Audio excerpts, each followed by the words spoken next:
Hi, I'm Stephen Kriek, European Sales Manager for SecurEnvoy. Hi, I'm Phil Underwood, Head of Pre-Sales for SecurEnvoy. Steve? Well, as you know, we've been pushing and promoting Tokenless for years, and there's been a prolific uptake of SMS in Europe.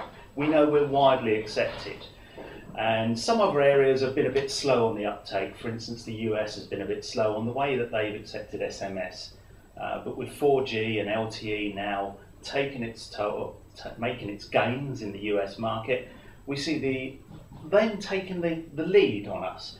I mean, what do you see, Phil, is that some of the problems we've experienced with the emerging territories and some of the areas that we've done really well in with the European acceptance on SMS?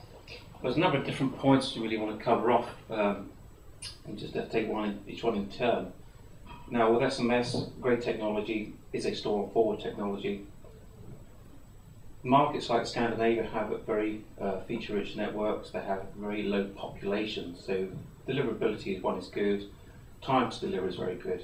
However, when you start to move that into the larger continents, places like the US, Central Europe, etc., you will come into what we call an SMS delay. This we get a congested network. You may have loss of signal at some point. So it's how do you then handle the deliverability of the SMS in these environments. Now, statistically, we do know from various telecom providers we work with globally, there is anything up to 2 or 3 minutes delays with SMS. You may go into multiple hours if it's a severe outage. So it's how can you guarantee that deliverability to get the SMS, have the passcode, do something with it. Now, from SecurEnvoy, we actually have a patented approach to this, so we can actually do what we call a preload. So we can send the first passcode to the user when they're enabled. This gives them time to receive it, but also it's on the phone at time of logon. Now that is then further extended because the other issue with the user is once they log on, we can then send the next code to them, their next logon. Now from the user's perspective, what happens in their inbox? Does it just keep filling up with multiple codes on the phone? Is there a confusion from the end user, which one do I use? Now again, what we can do is we can have this dynamic override so they'll only ever see one code. So again, the whole end user experience is very simple to use. So we're using the features of SMS in itself, and because one of the things I see is that people are asking for real time, that everything has to be now and in real time. And you're saying this circumvents that or gets around the issues with delays. Real time does have its place. Again, it's a good methodology for delivering a passcode. However, if you have no signal at time of logon, if you have an SMS delay at time of logon, you've effectively denied the service to your authentication attempt. So you just sit there as a user. And to give an example, if you sit at a web page and you wait more than 10 seconds, what do you do? Yeah, you can give up. Exactly. So if you haven't got your passcode in 10 seconds, it doesn't work. So that's the issue with the real time, especially when you're going through international switches through different continents. 4G is going to alleviate a lot of these problems. Obviously, Scandinavia is now rolling out 4G. USA is going to be ahead of a lot of Central Europe, are actually implementing 4G today for the GSM networks. But again, until that is all fully in place, you still have to handle both legacy networks and other continents you're potentially working with. Because I've seen it myself where I've been sort of testing different SMS or capability of SMS deliverability. And I've used a modem. So I've used a traditional modem, send an SMS, I've sent it to some potential customers in the US, and they've never received it. I mean, is a modem's the right choice, or what are the problems with that? Is it their network? Is it the way I'm doing it? Yeah, modems do have their place. From two things we need to understand. One, scalability. The modem itself will take between 3 to 4 seconds to handshake to the network, send the SMS, clear down. Yeah. So you have this buffer of SMSs going through. You can probably do a maximum of about 600 an hour on a modem, which, going back to the real-time argument, user 1 is going to get his SMS within 10 seconds, hopefully. User 600 could be waiting an hour because it's being going through. Yeah.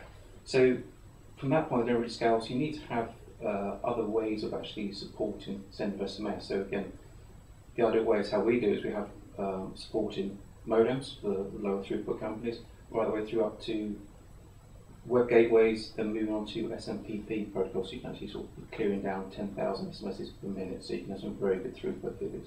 because I know the web gateway, using that traditionally, is that the SMS is received in the US. Is that because of some sort of regulatory sort of impact on the way that they work? With the Americas in question, they have very strict restrictions on inbound messages, what they call spam SMSs. Right. So if you don't have a valid, what we call sender address or a registered source address, they won't actually allow it in country.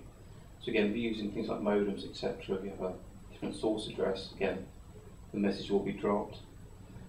Again, if you're using web gateways, you can have different point of presence you can break out to. So you can have a Norwegian presence, you can have a Czech presence, you can have a Germany presence, you can have a USA presence. You can actually break out in the country you're sending to.